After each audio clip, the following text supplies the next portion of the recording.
ओम शांति। अव्यक्त मुरलियों की श्रृंखला में आज हम प्राण प्यारे बाप दादा के 28/11/69 के मधुर महावाक्य सुन रहे हैं। लौकिक को अलौकिक में परिवर्तन करने की युक्तियां। ये अव्यक्त मुरली 2 पार्ट में है। इसका एक पार्ट हम कल सुन चुके हैं, आज हम दूसरा पार्ट सुनेंगे। अगर आपने फर्स्ट पार्ट नहीं सुना है तो डिस्क्रिप्शन में लिंक है, पहले आप फर्स्ट पार्ट सुनिए फिर दूसरा पार्ट सुनिए। आज बाबा ने कहा, साथ किसके रहेंगे? साथी अंगुली दे तो क्या करेंगे? सभी अपना साथ निभाएं। बाप दादा तो किस न किस रूप से साथ निभाने अर्थात अंगुली पकड़ने की कोशिश करते रहते हैं। इतने तक जो बिल्कुल सांस निकलने वाला भी होता है तो भी जान भरते हैं। लेकिन कोई ऑक्सीजन लगाने ही न दे, नली को ही निकाल दे तो क्या करेंगे? अगर बाप दादा का सहयोग चाहिए तो वास्तव में सहयोग कोई मांगने की चीज नहीं है। सहयोग स्नेही को स्वतः ही प्राप्त होता है। आप बाप दादा का स्नेही बनो तो सहयोग स्वतः ही प्राप्त होगा, मांगने की आवश्यकता नहीं। आधा कल्प मांगते रहे भक्त रूप में, अभी बच्चा बनकर भी मांगते रहे तो बाकी फर्क क्या रहा भक्त और बच्चों में? लेकिन कारण क्या है कि अज्ञानी होकर सहयोग मांगते हो। अधिकारी समझो तो फिर मांगने की आवश्यकता नहीं। बीती सो बीती, जो बीत चुका उसका चिंतन ना करके बीती हुई बातों से शिक्षा लेकर आगे के लिए सावधान। अगर बीती हुई बातों को सोचते रहेंगे तो यह भी एक समस्या हो जाएगी। समस्याएं तो बहुत आती हैं, यह भी एक नई समस्या खड़ी कर देंगे। बीती को परिवर्तन में लाने, बल भरने के लिए उस रूप से सोचो। अगर यह सोचेंगे कि यह क्यों, कैसे हुआ, अब कैसे होगा, जंप दे सकूंगा या नहीं, क्वेश्चन नहीं करो। क्वेश्चन मार्क के बदले फुल स्टॉप, बिंदी लगाओ। बिंदी लगाना सहज होता है, क्वेश्चन मार्क तो कोई लिख सकेगा नहीं। लेकिन यहां क्वेश्चन लगाना सभी को आता है। बिंदी लगाते जाओ तो बिंदी रूप में स्थित हो सकेंगे। म्यूजियम या प्रदर्शनी में आप लोग समझाने के बाद फिर क्या करते हो? म्यूजियम व प्रदर्शनी के पश्चात क्या करना है वह पर्चा सभी को देते हो। तो बाप दादा भी आज पूछते हैं कि आप भट्टी के पश्चात क्या करेंगे? यज्ञ के कार्य को कैसे आगे बढ़ाएंगे? अपनी उन्नति का साधन क्या करेंगे? दैवी गुण धारण करना, स्नेही बनना, यह तो करना ही है, लेकिन प्रैक्टिकल रूप से क्या देंगे?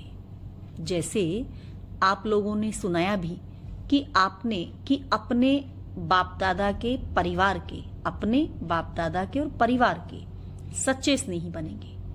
लेकिन वह भी किन किन बातों में बनना है? मनसा वाचा कर्मणा के साथ साथ तन मन धन तीनों रूप से अपने को चेंज करना है। मददगार और वफादार, जब दोनों बातें होंगी तब बाप दादा और परिवार के स्नेही और सहयोगी बन सकेंगे। जो सहयोगी होंगे उनकी परख क्या होगी? वह परिवार और बाप दादा के विचारों और जो कर्म होते हैं उनमें एक दो के समीप होंगे। एक दो के मत के समीप आते जाएंगे तो फिर मतभेद खत्म हो जाएगा। एक तो मददगार और वफादार, उसका तरीका भी बताया। दूसरी बात यह है कि जो भी संपूर्ण समर्पण होते हैं उनको अपना तन मन धन और समय, यह चारों चीजें कहाँ लगानी चाहिए? यह तो जरूर है कि प्रवृत्ति मार्ग तरफ भी ध्यान देना है, लेकिन यह जो चारों चीजें देते हो उसके लिए आपके मन में जजमेंट ठीक है कि हम यथार्थ रीति प्रयोग कर रहे हैं। आप जो ये चारों चीजें बाबा ने कहा दे रहे हो, कौन सी चारों चीजें बाबा ने बताई? तन मन धन और समय। तो बाबा ने कहा ये चारों चीजें आप देते हो तो उसके लिए आपके मन में जजमेंट ठीक है कि हम यथार्थ रीति प्रयोग कर रहे हैं। संपूर्ण समर्पण आत्मा को जो सचमुच तन मन धन और समय देना चाहिए, क्या इस प्रमाण दे रहे हैं? यह पोता मेल भी निकालो कि तन मन धन और समय का प्रयोग कहाँ तक करते हैं। जैसे अपने घर का पोता मेल रखते हो, वैसे जो संपूर्ण समर्पण हुए हैं उन्हों को यह भी पोता मेल निकालना चाहिए। तन भी कहाँ और कैसे लगाया, यह शॉर्ट में लिखना है, लेकिन स्पष्ट, क्योंकि डिटेल भी होता है परंतु स्पष्ट नहीं होता, इसीलिए शॉर्ट भी हो और स्पष्ट भी हो। जितना जितना शॉर्ट और स्पष्ट लिख सकेंगे उतना आंतरिक स्थिति भी स्पष्ट और क्लियर होगी। संकल्प को शॉर्ट करेंगे तो समाचार भी शॉर्ट होगा और पुरुषार्थ की लाइन क्लियर होगी तो समाचार भी स्पष्ट होगा। इसमें सारा पोता मेल आ जाएगा। तीसरी बात यह याद रखने की है कि मनसा वाचा कर्मणा जो कुछ भी अब तक पुरुषार्थ की कमी के कारण चलता रहा उसको बुद्धि से बिल्कुल ही भूल जाओ। जैसा कि अब नया जन्म लिया है, पुरुषार्थ में जो बातें कमजोरी की हैं वह सभी यहाँ ही छोड़कर जानी हैं। फिर पत्रों में यह नहीं आना चाहिए कि पिछले संस्कारों के कारण यह हो गया, जबकि संपूर्ण समर्पण हो गए तो ऐसे ही सोचना कि दान दी हुई चीज है जिसको अगर फिर स्वीकार करेंगे तो परिणाम क्या होगा। यह स्मृति रखने से चारों बातें चेंज हो जाएंगी। मुख से कभी ऐसे बोल नहीं निकलने चाहिए। समस्याएं सामने क्यों आती हैं? क्योंकि ज्ञान की कई बातें उल्टे रूप में अंदर में धारण कर ली। हाँ, कोई भूल होगी तो कहेंगे कि संपूर्ण तो बने नहीं हैं, अभी तो समय पड़ा है, पुरुषार्थी है। पुरुषार्थी को भूले करने की छुट्टी नहीं है, लेकिन आजकल ऐसे समझ बैठे हैं कि पुरुषार्थी अर्थात भूले माफ है। ये ऐसा करता है तो हमको करना पड़ता है। यह ज्ञानी के बदले अज्ञानी हो गया। याद क्या रखना है? जो करेगा सो पाएगा। मैं जो करूंगा मुझे देख और करेंगे, उनको देख मुझे नहीं करना है। मैं ऐसा करूं जो मुझे देख और भी ऐसा करे। तो ये छोटी छोटी बातें उल्टे रूप में धारण कर ली हैं। ज्ञान का सही एडवांटेज जो लेना चाहिए उसके बदले उल्टे रूप से प्रयोग करने से पुरुषार्थ में कमजोरी आती है। ये पुरुषार्थहीन की बातें हैं, लेकिन समझते हैं कि यही पुरुषार्थी जीवन है। इसीलिए यह तो ज्ञान की पॉइंट अपने पुरुषार्थ की कमी को छिपाने के साधन बनाकर रखे हैं। तो बाबा ने कहा इन साधनों को मिटाओ तो सभी समस्याएं फिर आपे ही खत्म हो जाएंगी। 4 शक्तियों को धारण करना है तो एक ही ईश्वरीय शक्ति, लेकिन स्पष्ट करने के लिए कहा जाता है। एक समेटने की शक्ति अर्थात छोटा करने की शक्ति, दूसरा समाने की शक्ति, तीसरा सहन करने की शक्ति और चौथा सामना करने की शक्ति।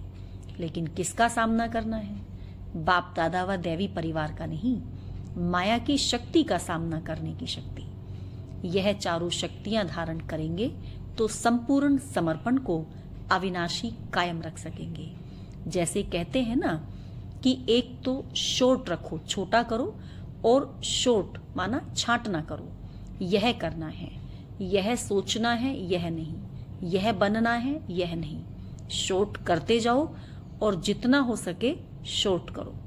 जो 10 शब्द बोलने हैं उनको शॉर्ट कर 2 शब्दों में रहस्य बताओ तो ऐसे शॉर्ट करते करते बिल्कुल शॉर्ट हो जाएगा। ऐसा पुरुषार्थ इस भट्टी के पश्चात करना है। एक बात यह भी याद रखना कि जैसे बाप दादा ने आप सभी बच्चों को सृष्टि के सामने प्रत्यक्ष किया है, तो अब आप बच्चों का भी काम है कि हर कर्तव्य से, हर बात से बाप दादा को अनेक आत्माओं के आगे प्रत्यक्ष करना है। वह है आपका कर्तव्य। यह भी अपना चार्ट देखो कि अब तक हमने बाप का संदेश तो दिया, लेकिन उस संदेश से आत्माओं के अंदर बाप दादा के स्नेह और संबंध को प्रत्यक्ष किया नहीं। तो वह सर्विस क्या रही? अधूरी सर्विस नहीं करनी है। अभी संपूर्ण समर्पण हुए हो तो सर्विस भी संपूर्ण करनी है। इसीलिए हर एक को यह भी चेक करना है कि आज मैंने मनसा वाचा कर्मणा कितनी आत्माओं के अंदर बाप दादा के स्नेह और संबंध को कहाँ तक प्रत्यक्ष किया है। सिर्फ संदेश देना सर्विस नहीं, संदेश देना अर्थात उनको अपने संबंधी बनाना, अपना संबंधी बनाना अर्थात शिववंशी ब्रह्मा कुमार कुमारी बनाना। यह है अपना संबंधी बनाना। अपना संबंधी तब बनाएंगे जब उनको स्नेही बनाएंगे। स्नेही बनने से संबंधी बन जाएंगे। सिर्फ संदेश देना तो चीटी मार्ग की सर्विस है और यह विहंग मार्ग की सर्विस है। दुनिया के अंदर यह आवाज फैलाओ कि बाप दादा अपने कर्तव्य को कैसे गुप्त वेश में कर रहे हैं, उनको इस स्नेह संबंध में लाओ। हैं तो सभी आपके संबंधी ना, तो संबंधियों को अपना संबंध याद दिलाओ। बिछुड़ी आत्माओं को स्नेही बनाओ। अभी सर्विस का गुप्त रूप चल रहा है, प्रत्यक्ष रूप नहीं चल रहा है। म्यूजियम में आते हैं, बाहर का प्रत्यक्ष रूप और चीज है, लेकिन सर्विस का रूप अभी गुप्त है। सर्विस का रूप जब प्रत्यक्ष होगा तब प्रत्यक्षता होगी। सर्विस कैसे वृद्धि को पाए, उसके लिए नए नए प्लान्स भी बनाओ। आवाज कैसे हो, बेधड़क होकर सूचना देने, संदेश देने के लिए जाओ। प्रदर्शनी भी करते जाओ, लेकिन बाद में उनको जो कहते हो वह तुम भी करो। आपस में मिलकर सोचो। दुनिया को यह कैसे मालूम हो कि अभी समय क्या है और कर्तव्य क्या हो रहा है। किसी भी रीति आवाज पहुंच जाए। पेपर द्वारा सर्विस होनी चाहिए, वह हुई नहीं है। एक संगठन के रूप में एक दो को समझ सहयोगी बन बेहद की सर्विस में बेहद का रूप लाना है। इस ग्रुप में इमर्ज रूप में सभी को यह उमंग है कि जैसे बाप दादा चाहते हैं वैसे ही हम 100% करके दिखाएंगे। जैसे यह इमर्ज रूप में है पूरा हो जाएगा। सभी के मन में जो है कि टोटली लौकिक कार्य से भी सरेंडर हो जाएं, वह दिन भी नजदीक है। लेकिन वह तब होगा जब मन से सरेंडर होंगे। फिर लौकिक कार्य से सरेंडर होने में देरी नहीं लगेगी। जब मन से सरेंडर हो जाएंगे तो फिर लौकिक कार्य से भी बाबा ने कहा सरेंडर होने में देरी नहीं लगेगी। इस बारी मन से सरेंडर हो जाओ। जिसकी रिजल्ट अच्छी देखेंगे उस अनुसार नंबर देंगे। भट्टी का प्रोग्राम भल ना हो, लेकिन मधुबन तो है ही भट्टी। मधुबन आते रहेंगे और अपना अमर बनने का सबूत देते रहेंगे। सभी से बड़ा सरेंडर होना है संकल्पों में। कोई व्यर्थ संकल्प ना आए। इन संकल्पों के कारण ही समय और शक्ति वेस्ट होती है। तो संकल्प से भी संपूर्ण समर्पण होना है। मन के उमंगों को अब प्रैक्टिकल में लाना है। अच्छा, ओम शांति।